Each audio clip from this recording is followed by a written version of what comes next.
Well, even as the EV market is growing, Tesla's piece of it appears to be falling. A new report from Axios showing Tesla's share shrinking by 18 percentage points in the last year. A report from S&P Global Mobility says it could fall below 50% in the next couple of months. This is where Detroit does well. This is where the Koreans do well. This is where the Japanese do well. So to me, I just think it's not a foregone conclusion that Tesla's going to win this race from here on out. The competition is here. In this video, the geniuses over on CNBC say some things, and therefore they must be true, including that the competition has finally arrived. And I'm convinced. I mean, they said it's true, it must be true.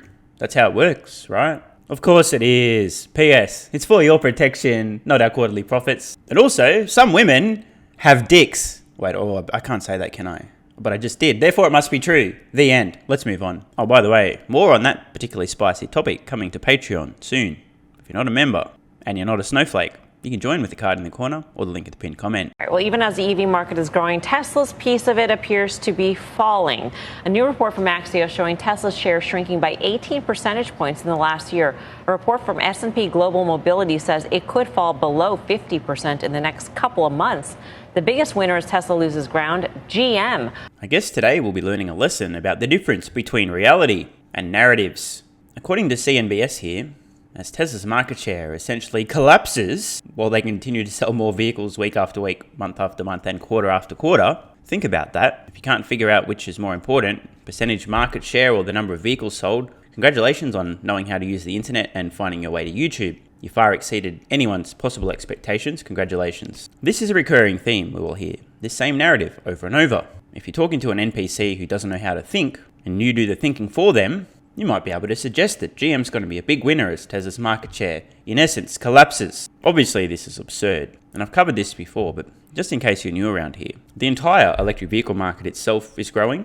The pie is getting bigger. Tesla, who previously had close to a 100% market share because no one else was making electric vehicles, by default, because math, will see their percentage share of EV sales reduce, while at the same time still selling more vehicles quarter after quarter. These two things can both simultaneously be true. Tesla can be losing market share in percentage terms, yet still selling more vehicles, and this is what will continue to happen. Makes for a nice headline. Now, I'm sure even CNBC know the point they're making here is kind of absurd. They just want to talk about Tesla because it gets interest. But this is a point we continue to hear from some of the least intellectually honest Tesla bears out there. Tesla's market share, percentage terms, always percentage terms, is falling in X market or Y market. The fact that CNBC are framing this as Tesla losing market share, it could be as low as 50% of all new vehicles sold in the US in a few months, kind of makes the point. Oh, is that all? Only half of all new electric vehicles sold in an entire country made by a single company. Look out, Tesla's in trouble and GM's going to be a big winner. Overtaking Ford for the number 2 spot, it's Bolt sedan grabbing 10% of the market. Tesla down more than 3% today, down 10% this week. Karen, GM is winning. Well, winning, I don't know that I would call it winning, but I mean, they've got to get it together. So maybe they're starting slowly, and we saw GM ahead of Ford, but, you know, they've got to scale massively, several 100,000 cars a year. But once you said, who's winning if Tesla's losing, I thought you were going to say Dan. So much to discuss here. First of all, for those who don't know, Karen, who we just heard from, has publicly disclosed that she actually owns GM stock. I'm not sure why she still retains it. Maybe she bought it a decade ago and doesn't want to sell it and pay huge capital. Oh, wait, no, because the stock's gone fucking nowhere over a decade. I don't know why she still owns GM stock, but she does. But even Karen is now starting to realize the penny's been dropping over the last sort of 12 to 18 months for her. Oh, shit, these EVs are actually happening. GM's kind of not really doing very well with EVs. It's good that Karen is openly admitting how far behind GM are and how much work needs to be done. However, she just talked about hundreds of thousands of EVs per year. She's off by an order of magnitude. Even more hilarious, at least to me though, is the two women on this panel ganging up with Dan. They're just trolling him at this point, just poking the bear because they know he's an emotional infant. Just keep poking and prodding, keep shit testing this guy and watch him lose his composure again for some laughs. Let's see if he takes the bait. That is the beauty of actually the Tesla story. We know that they pushed adoption of EVs fairly dramatically, right? And so like now everybody is winning because the pie is that much bigger. So it makes sense that their market share is going to come in. What I think is really interesting, you just mentioned the Chevy Bolt. Okay, so that is this kind of mid to low end EV. okay? And that's something that I think is going to appeal to the mass market. That's what Tesla always wanted to do. They wanted to start with the high end, the Model S, and then they wanted to move into this kind of mid to low end thing. I'm not going to lie, I'm kind of impressed. Dan, so far, maintaining his composure, and he hasn't yet said something embarrassing about Tesla. Yet. It's interesting, I took a couple things away from this survey. The Model S is down 75% in registrations from January 2022. Well, to Dan's credit, for a change, rather than emoting, he's actually talking about numbers. Let's just double check those numbers. I'm assuming Dan's referring to the Q1 delivery numbers in 22 versus 23, because that's the only thing that's disclosed. However, maybe it was a slip of the tongue. Dan didn't mention that he's talking about combined S and X vehicles, and he's also not technically talking about registrations, but in fact deliveries. Tesla doesn't disclose vehicle registrations because once they're delivered, they're delivered. There's no dealerships. But let's try and understand what Dan was saying. In 2022, in Q1, Tesla produced and delivered just over 14,000 Model S and X combined. Apparently, this has fallen by 70%. Let's be generous and assume this was starting from 15,000. Knock that down by 70%, and we end up with 4,500 S and X combined. So let's see, is that the number we find in Q1 2023? No, it's not. Production, almost 20,000. Deliveries, remembering, per the note, we continue to transition towards a more even regional mix of vehicle builds, including Model S and X vehicles in transit, including to Europe, the Middle East, Africa, and the Asia Pacific region. So even if we are intellectually dishonest and use the deliveries number, which almost 9,000 of these things are still in transit, because remember, it takes time to deliver a vehicle, put it on a boat and send it over the other side of the world. It takes a little while to actually transit the fucking ocean. Just saying. That's why Tesla literally explained for people like Dan why there's a gap, a meaningful gap between production and deliveries. But even so, down 70%? Even the most generous interpretation of Dan's comments don't align with reality. Not sure what the guy's talking about. Can somebody let me know in the comments below if I've misunderstood what this guy was saying? I'm trying to be fair. I'm just scraping the bottom of the barrel here. I mean, these are numbers, not feelings. A year ago, Q1, production and deliveries just over 14,000. A year later, an increase in production and a very clear reason as to why there's a gap between production and deliveries, a little bit larger than usual. There's vehicles, Model S and X. I mean, Tesla explicitly called it out on their website, on the investor relations page, on the very place they're disclosing production and delivery numbers. So, I didn't see that there. No excuses. It's here. It's right here. I mean, prior to this, Dan actually made some reasonable points. I was pretty impressed, but now I'm just left scratching my head. What is he talking about? 70%? Down 70%? Just a quick side note, by the way. People get mad when I say this, but it's true. Tesla could delete the S and X and it wouldn't make a fucking difference. They won't. It's a good place to debut new technology, but they're irrelevant specs in the scheme of things. They don't even account for 5% of Tesla's total vehicle production. 5%. So that speaks to the higher end, the Germans and some of these higher end Japanese really making inroads over there. So the battle is really going to be fought in this mid to low end range. And this is where Detroit does well. This is where the Koreans do well. This is where the Japanese do well. So to me, I just think it's not a foregone conclusion that Tesla's going to win this race from here on out. The competition is here. Now, if electric vehicles were in fact internal combustion engine vehicles, they're not. They're entirely different technology. Dan would have a point. There's a bunch of companies today, Korean and Japanese automakers in particular, who've nailed the low-end, economical, fairly reliable end of the internal combustion engine vehicle market. They've demonstrated their ability to do this, although in fairness, they make fairly thin profits on those vehicles, but who cares about that? At least they're producing them at scale and people are buying them. What Dan fails to acknowledge is that their expertise in making economical, low-profit, fairly reliable internal combustion engine vehicles does not at all translate to making economical, profitable electric vehicles at scale. It's taken a very long time for people to understand that electric vehicles are computers on wheels and internal combustion engine vehicles are not. An important data point that Dan is either consciously choosing to ignore or more likely just oblivious to due to SBS, the first thing you'd want to ask yourself is, who's making the highest profit margins on electric vehicles today? The second question you need to ask, equally as important, is of those companies, who is producing the most bang for buck? In other words, who has the best product that's profitable at scale? The next question would be, who has the most scale? And the next question might be, and who has a roadmap to actually eventually get to that mass market low end price point? The answer to that question is not Honda, it's not Toyota, it's not Volkswagen, it's not Ford, it's not Government Motors, it's not Hyundai, it's not Kia, it's Tesla. When making claims like Dan here suggesting, well, these Korean and Japanese automakers, they're really good at making economical ICE vehicles, obviously they'll be really good at making economical EVs. You have to actually look for evidence to back up these claims. They're not the same technology. How could we possibly know this is true? Well, geez. One way we might discover whether or not this is true is to find out who currently has cost leadership producing electric vehicles. We recently learned that Ford has negative 40% margins on their electric vehicles. Most other automakers don't disclose their EV margins. In fact, I just want to rewind the clock again and remind everybody of something kind of important. So some obnoxious dick posted this on Twitter today. Let's read it. I think it's a screenshot from Tesla's secret master plan all the way back in 2006, telling everybody their intentions to go after the, wait for it, low end of the vehicle market. The very thing that Dan thinks Toyota, Honda, etc. will be able to dominate. This was posted by Tesla back in 2006. Tesla has been in the process of driving their cost down for 17 years on electric vehicles. Meanwhile, their so-called competition, until a few years ago, didn't even think anyone would be buying EVs, let alone that there'd be a need for low-cost EVs.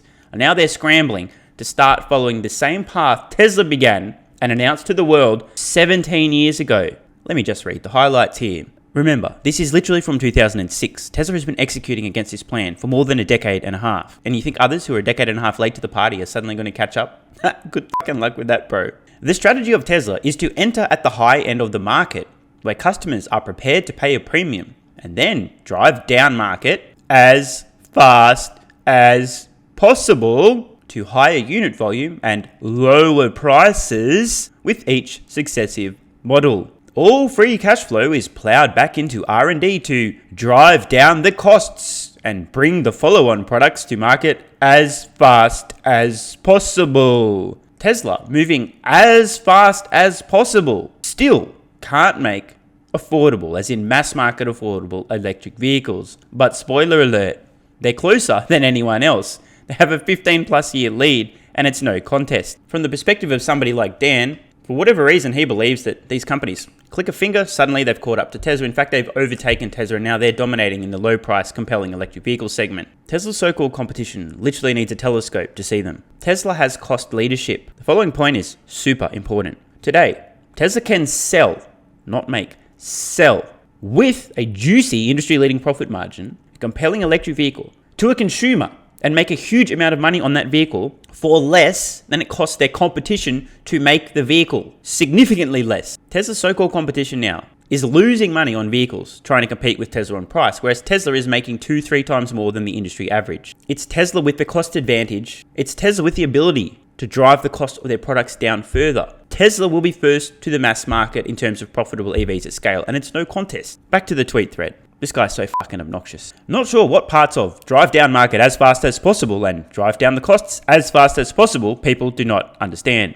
Tesla will keep driving costs lower, passing cost savings on to consumers and selling more vehicles. They told us in 2006. Tesla is going for the mass market. The very market Dan was just referring to, the one that apparently Japanese and Korean automakers are going to beat Tesla to, despite being a decade and a half behind. Demand for compelling EVs is near infinite. Affordability is the obstacle, not demand. Tesla's 2030 ASP will be around $30,000, still with industry-leading margins. Why? Because they keep reducing their cost to produce vehicles and they're passing those on. People who do not understand this do not understand Tesla. Tesla will continue to drive their costs down, pass those cost savings on to consumers and sell more vehicles. You are welcome to tell Tesla why you have a better strategy. Maybe you do. But Tesla is telling us exactly what they told us they would do in this 17-year-old master plan. And again, this is the point. Tesla's been working this public plan for 17 years. It's taken them 17 years and they're still not able to produce a compelling mass market vehicle profitably. But they've unveiled plans at Investor Day 2023 to do exactly that by halving the cost. Tesla is an execution machine. They out-execute company after company. There isn't a company on earth that's executing better than Tesla, in my opinion.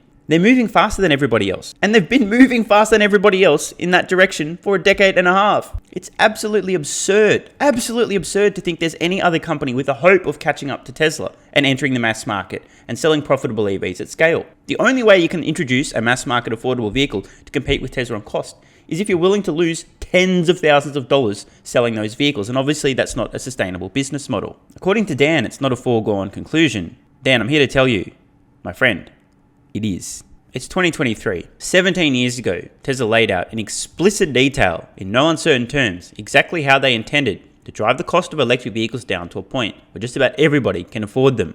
They're still in the process of executing against that plan, but executing, they are. Tesla has a decade and a half head start.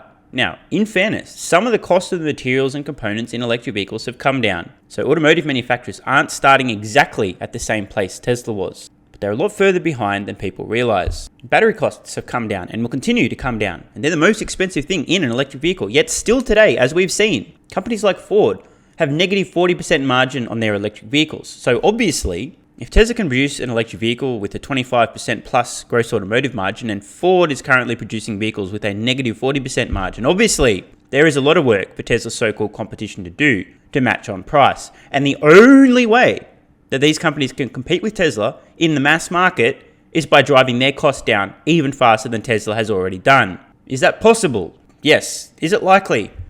No, it's not. Tesla's next-gen electric vehicle platform, which will literally halve the cost of compelling electric vehicles, unveiled at Investor Day 2023, is the game over moment. By the time this vehicle comes to market, it will have been 2+ decades in the making. Tesla's long-term vision will be handsomely rewarded. Those companies, however, who were short-sighted, short on brain cells, or a combination thereof, not going to name names, but there are still legacy automotive manufacturers paying dividends today, who didn't see the writing on the wall, had their heads buried in the sand, didn't think, didn't even take the time to look at the consequences of declining battery costs and think about the implications for demand for electric vehicles over time, completely ignored Tesla's own 2006 master plan. While Tesla reaps handsome rewards, these companies will pay the ultimate penalty, and they'll have no one to blame but themselves. Most people today still think Tesla is a luxury car manufacturer. Let me be super clear. Tesla's won the decade. They've won the race to an affordable electric vehicle. It's already over. There's only one part of the market that anyone can have a hope of competing with Tesla in, and that's the higher end. Tesla doesn't want to be producing vehicles and selling them for 6 figures. They had to as a starting point, but that's not their goal. Again, refer to their secret master plan from 2006. No one has a hope in hell of catching Tesla on costs. Tesla has the scale. They've already driven their costs down so far it's absurd. So while folks like Dan claim that companies will be able to compete with Tesla and mass market affordable electric vehicles, the reality is Tesla will have this market almost entirely to themselves. The fact that this isn't painfully obvious to everybody today just means that it's going to be even more painful when it does become obvious to these folks in the future. Speaking of painful, that was my life a couple of years ago before I started Athletic Greens AG1. I was getting old, getting tired, finding it hard just to get through the day. I wish I was joking. Maybe some of you can relate. That problem, however, is now a distant memory. Full of energy and vitality, never felt better. Surprise, surprise, giving your body everything it needs to feel in performance best seems to be effective. Who'd have thought? Much like Tesla's 17-year-old master plan, I too have a long-term master plan to live as long as possible and to be as healthy and vital as I can along the way. One of the many reasons I'm not a fat motherfucker. One of the many reasons, unlike Elon Musk, that I don't eat a donut every day. And one of the reasons I take Athletic Greens AG1 every day, 1 scoop once a day. It's that simple. Athletic Greens AG1 is packed full of 75 high-quality vitamins, minerals, and whole food source nutrients. Plus, it has prebiotics and probiotics and digestive enzymes and adaptogens to help you deal with stress. It promotes gut health, immunity, and will meaningfully boost energy. At least, it certainly has in my case. If you're a long-term thinker, want to make the most of your time on Earth, I highly recommend giving Athletic Greens AG1 a try. There's a 90-day money-back guarantee, so if you don't get the results you're hoping for, no big deal. Plus, if you head to athleticgreens.com/SMR or use the link in the pinned comment, you get a 1-year free supply of vitamin D3 and K2. Here's what some viewers of the channel have to say. AG1 is still resulting in my body feeling like I'm in my mid-20s when I'm going to be 40 in June. Boy oh boy, can I relate. Within a few months of starting AG1, I went from feeling like an old man to a spring chicken. No exaggeration. If you want to fact check me, go watch a video from, let's say, about 2.5 years ago. You'll see low energy Stephen, who feels like he's an old fucking man. Fast forward to today. You'll see high energy Stephen, who feels like he's in his 20s again, in more ways than one. Another one. My mental game has improved greatly with AG1. I didn't expect this to happen, but man, I really needed it. Anyone watching really need it? If so, you know what to do. Click the link in the pinned comment or head to athleticgreens.com/SMR. Another. AG1 has given me a lot more energy. Is anyone noticing a recurring theme with these testimonials? A bit of a common thread, something to do with energy? Nah, me either. And one more. Just received my second pouch of AG1, and I find an improvement in short-term memory, and I'm not napping during the day as I was pre-AG1. worth the price. So as you can see from these testimonials, Athletic Greens AG1 certainly doesn't live up to the hype, and it certainly won't boost your energy, and these people are all just suffering from an incredibly profound and effective placebo effect. Surely it doesn't actually do what they say it'll do, and surely it doesn't do what these people say it does. Just a big collective delusion. So don't waste your time by heading to athleticgreens.com/SMR and don't start taking Athletic Greens AG1, because it certainly won't help you feel and perform your best. Just like the competition is finally here. Tesla's in big trouble. They're going to have a lot of other companies competing in the low-end, mass-market, affordable EV segment. Just you wait. Oh, and while I'm telling you not to do things that you really should do, please also don't head over to Patreon and join with the card in the corner or the link in the pinned comment. There isn't over 300 exclusive videos there. You don't have optional access to my Tesla valuation model. Just save your money. Nothing to see over there, except a bunch of stuff I can't say here on YouTube. So don't join Patreon with the card in the corner or the link in the pinned comment, and I won't see you over there. Love ya.